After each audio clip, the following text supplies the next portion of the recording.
नमस्कार, welcome to money group and मैं हूं चिन्मयानंदा। अगर आज आप निफ्टी के मूवमेंट को देखोगे तो आज करीब पहले ही 15 मिनट के अंदर ही निफ्टी ने करीब 200 पॉइंट का मूवमेंट ऑलरेडी दे चुका होता है। आज 15 मिनट के कैंडल में निफ्टी करीब 17,450 के आसपास कहीं पर लोअर लेवल लगाया तो ऊपर की ओर 17,660 के आसपास कहीं पर हायर लेवल भी लगाया था और दिन भर उसी दो रेंज के अंदर ही फिर से निफ्टी ट्रेड करता ही रहा। ऊपर के लेवल से 17,400 के आसपास फिर से निफ्टी गिर गया तो वहां से फिर से रिकवर होकर 17,660 के आसपास कहीं पर आके क्लोजिंग दे दिया है। तो निफ्टी में आज एक बड़ा वोलेटाइल क्रिएट हो चुका है। पहले हम चलते हैं डे चार्ट की ओर। मैंने अपने पिछले वीडियो में यही बताया था कि आज मैं यहाँ पर एक इनसाइड कैंडल का एक्सपेक्टेशन कर रहा हूँ क्योंकि निफ्टी 18,200 से 17,500 के आसपास कहीं पर चलाया था और मैं ये भी बोला था कि ये जो लेवल है 17,400 ये निफ्टी के लिए अब नेक्स्ट सपोर्ट बनने वाला है। और ठीक उसी तरह ही आज निफ्टी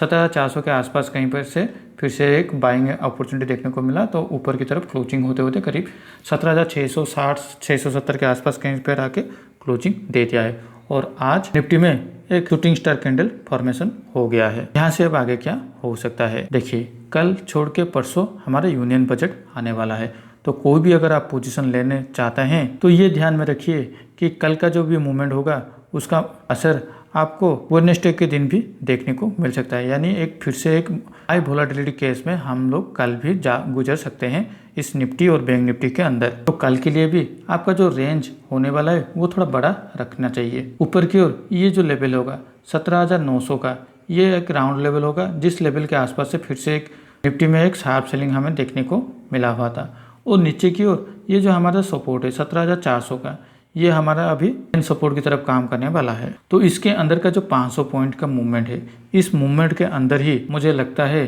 कल हमें देखने को मिल सकता है। और परसों जिस दिन बजट होगा उस दिन भी मुझे ऐसा लगता है इसी रेंज के अंदर ही निफ्टी को ट्रेड करना ही होगा। और उसके बाद बजट में जो भी अनाउंस होता है उसके बाद निफ्टी का मूवमेंट एक तय करेगा जो ये 17,900 को ऊपर की तरफ तोड़ेगा या फिर 17,400 को नीचे की ओर से तोड़ने वाला है। और हाँ, मैं आगे जाके मेरा जो एक बजट का जो ट्रेडिंग सेटअप है ये मैं डिस्क्लोज करने वाला हूँ। तो पहले चलते हैं बैंक निफ्टी की ओर। बैंक निफ्टी भी अगर आप देखें तो पहले ही 15 मिनट के कैंडल में करीब 900 से 1000 पॉइंट का मूवमेंट ये तय कर चुका था। नीचे की ओर 39,600 के आसपास 700 के आसपास कहीं पर आ गया था तो ऊपर की तरफ 40,700 के आसपास कहीं पर यह ट्रेड चला गया था और उसी एक रेंज के अंदर ही दिन भर आज भी बैंक निफ्टी में भी ट्रेड करता ही रहा जैसे निफ्टी ने एक रेंज में ही ट्रेड कर रहा था। बैंक निफ्टी का डे चार्ट में अगर हम चलते हैं तो यहाँ पर भी मैंने आपको बताया था ये जो लेवल है 39,500 इस लेवल को हम बैंक निफ्टी का एक सपोर्ट मान सकते हैं और ठीक उसी तरह इसी लेवल के आसपास कहीं पर आके ही फिर से यू टर्न लेके उसमें एक बाइंग ओपनिंग देखने को मिला हुआ था। तो बैंक निफ्टी का भी एक रेंज आप तय कर लीजिए। ये वो रेंज हो सकता है 41,700 के आसपास, ये वो रेंज हो सकता है जिस रेंज में ऊपर की ओर से आपको एक रेजिस्टेंस देखने को मिले तो नीचे की ओर ये जो उसका लेवल है 39,500 ये उसके लिए एक सपोर्ट की तरफ काम करने वाला है। और अब चलते हैं हमारे पोजीशन की ओर। जैसे कि मैंने आज बोला था मैं आज मार्केट को सिर्फ स्टडी करने वाला हूँ, मैं आज कोई भी ट्रेड एग्जीक्यूट नहीं करने वाला हूँ। ठीक उसी तरह ही मैंने 18,000 का कॉल ऑप्शन का जो स्ट्रैडल चल रहा था उसको मैं कैरी फॉरवर्ड तो कर रहा हूँ और उसके अलावा कोई भी पोजीशन अभी तक ओपन नहीं हुआ है, लेकिन मैं कल अपना पोजीशन जरूर एग्जीक्यूट करूँगा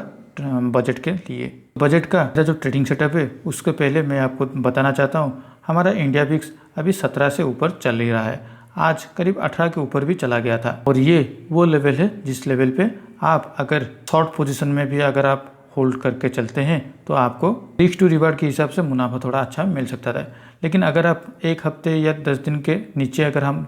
बात करते हैं तो ये जो 17 के ऊपर अभी जो इंडिया विक्स को आप देख रहे हैं ये करीब 12 से 13 के अंदर ही ट्रेड कर रहा था। तो अगर ये 12 से 13 अगर ट्रेड करता तो मेरा ट्रेडिंग स्ट्रेटेजी कुछ अलग होता, लेकिन अब ये 17 के ऊपर चला आ चुका है तो इसलिए मैं शॉर्ट साइड पे ही मेरा ट्रेडिंग स्ट्रेटेजी को एग्जीक्यूट करने वाला हूँ। लेकिन याद रखिए कल एक दिन हमारे हाथ में है, अगर कुछ ऐसा अनहोनी हो जाए जिसके वजह से ये जो लेवल है 17 के ऊपर इंडिया विक्स का अगर ये फिर से 13-14 के आसपास कहीं पर भी आ जाता है तो आप शॉर्ट के साइड पे एग्जीक्यूट मत कीजिए, क्योंकि बजट के दिन इंडिया विक्स में जरूर बढ़ोतरी आने वाला है और उसके वजह से आपको शॉर्ट के अलावा अगर आप लॉन्ग साइड पे स्ट्रेटेजी को एग्जीक्यूट करेंगे तो आपको रिस्क टू रिवार्ड में अच्छा मुनाफा मिल सकता है। तो पहले चलते हैं एक ऑप्शन चेन की ओर। देखिए फिलहाल हमारा निफ्टी करीब 17,650 के आसपास कहीं पर ट्रेड कर रहा है और हमेशा आप ये याद रखिए, कभी भी ये जो मिडिल का जो स्ट्राइक प्राइस होता है जैसे 650, 550, 450 या फिर 750, 850, ये जो 50 लेवल का जो स्ट्राइक प्राइस होता है उनको आप कभी भी एग्जीक्यूट मत कीजिए। हो सके तो आप आइदर 600 कॉल के साइड पे या 600 पुट के साइड पे एग्जीक्यूट कीजिए या फिर 17,700 जो राउंड लेवल होता है उसके ऊपर आप ट्रेड एग्जीक्यूट करने की कोशिश कीजिए, क्योंकि ये जो राउंड लेवल होता है ये ज़्यादा लिक्विडिटी पोजीशन में रहते हैं। तो कल अगर इंडिया विक्स ट्रेडिंग आवर के 12 बजे के आसपास कहीं पर अगर 18 के लेवल के ऊपर अगर ट्रेड कर रहा है तो आप एट द मनी में आपका जो भी स्ट्राइक प्राइस चल रहा होगा, मान लीजिए बजे के आसपास निफ्टी का स्पॉट प्राइस चल रहा है 17,650 और इंडिया विक्स भी 18 के ऊपर ही ट्रेड कर रहा है, तो आप 17,600 का कॉल ऑप्शन को शॉर्ट कीजिए और उसका करीब 58 के आसपास कहीं पर आ रहा है और उसका प्राइस अगर अभी के टाइम पे अगर आप देखें तो 395 में ट्रेड कर रहा है। तो उस दौरान आप सिंपली शॉर्ट स्ट्रैडल ना करके आप डेल्टा न्यूट्रल पे चले जाइए, क्योंकि अगर आप शॉर्ट स्ट्रैडल करते हैं तो मान लीजिए अगर 17,600 का आप शॉर्ट स्ट्रैडल करते हैं तो उसका कॉल ऑप्शन पे आपको 395 का प्रीमियम मिल जाएगा, लेकिन दूसरी ओर पुट साइड में आपको 255 का प्रीमियम मिलने वाला है। और मान लीजिए जब मार्केट ऊपर की तरफ बढ़ेगा तो कॉल ऑप्शन के साइड पे प्रीमियम जिस परसेंटेज के बेसिस पे अप्रिशिएट होगा उस परसेंटेज के बेसिस पे आपका पुट ऑप्शन पे डिप्रिशिएट नहीं होने वाला है। इसीलिए अगर आप 17,600 का कॉल ऑप्शन को शॉर्ट करते हैं तो उसका अभी डेल्टा मान लीजिए 58 पे चल रहा है, तो 58 के आसपास कहीं पर 17,900 का पुट ऑप्शन अभी आपको मिल जाएगा। तो आप 17,600 का कॉल ऑप्शन को 395 पे शॉर्ट कीजिए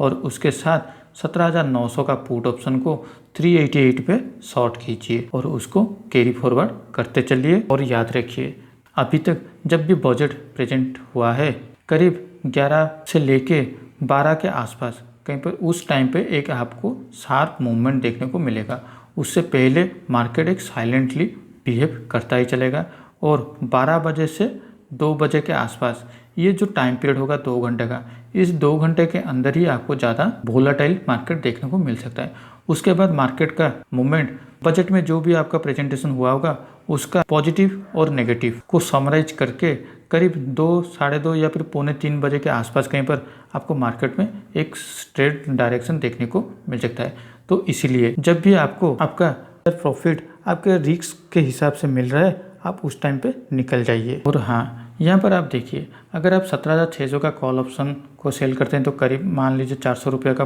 यहाँ पर मिल रहा है और यहाँ पर भी 400 रुपये का प्रीमियम आपको मिल रहा है, तो करीब आपको 800 रुपये का प्रीमियम मिल रहा है। तो यहाँ पर आप एक ही लॉट पे करीब आप उसको मान लीजिए 50 से 100 पॉइंट का टारगेट ही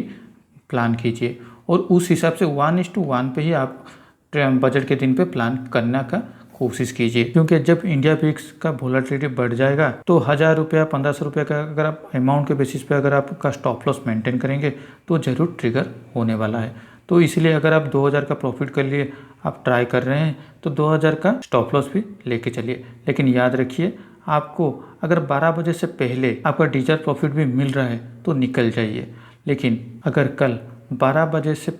के आसपास कहीं पर अगर इंडिया विक्स 18 के आसपास नहीं होगा तो मान लीजिए अगर डिक्लाइन होकर फिर से 16-17 के आसपास चला आया होगा तो आप इंतज़ार कीजिए, 3 बजे के आसपास कहीं पर जाके ही आपका